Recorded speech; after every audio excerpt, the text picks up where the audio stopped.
కొన్ని దినాల క్రితం ఫాదర్స్ డే అని చెప్పి ఎంతోమంది స్టేటస్లో తమ యొక్క తండ్రి ఫొటోస్ను లేదా వారు కలిసి దిగిన ఫొటోస్ను పెట్టుకుని హ్యాపీ ఫాదర్స్ డే అంటూ ఈ లోకంలో 60-70 సంవత్సరాలులో మనతో ఉండేటువంటి తండ్రికి ఎంతో ఆనందాన్ని ఇచ్చేటువంటి మాటలు లేదా సంతోషాన్ని ఇచ్చేటువంటి కొటేషన్స్ పెట్టి తండ్రిని సంతోషపరుస్తూ ఎంతోమంది పిల్లలు కనిపించారు.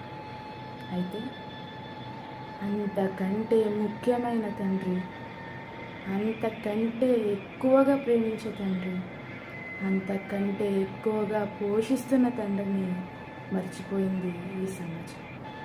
ప్రియమైన వాళ్ళారా, ఆలోచించండి. గర్భములోకి వచ్చిన తర్వాత ఎరిగిన తండ్రినే నువ్వు అంత ప్రేమిస్తే, పోషిస్తున్న తండ్రినే నువ్వు అంత ప్రేమిస్తే, పిండముగా ఉండగానే నిన్ను చూసిన తండ్రిని ప్రేమిస్తున్నావా? ఆలోచించండి ప్రియమైన వాళ్ళారా. దేవుని చిత్తాన్ని నెరవేర్చాలి, దేవుని ప్రేమిస్తూ ఆయన బిడ్డలుగా మనం జీవించాలి. ఆలోచించినట్లయితే ఈ లోక తండ్రి కంటే ముఖ్యమైన తండ్రి ఆయన. మనల్ని ఎంతకాలం నుంచో జగత్తు పునాది వేయబడక ముందు నుంచే మనల్ని ప్రేమిస్తున్న తండ్రి ఆయన. ఆ తండ్రికి ఎప్పుడైనా దేవా నేను నిన్ను ప్రేమిస్తున్నాను, నాన్న నేను నిన్ను ప్రేమిస్తున్నాను అని ఎప్పుడైనా చెప్పామా? ప్రియమైన వాళ్ళు ఆలోచించాలి.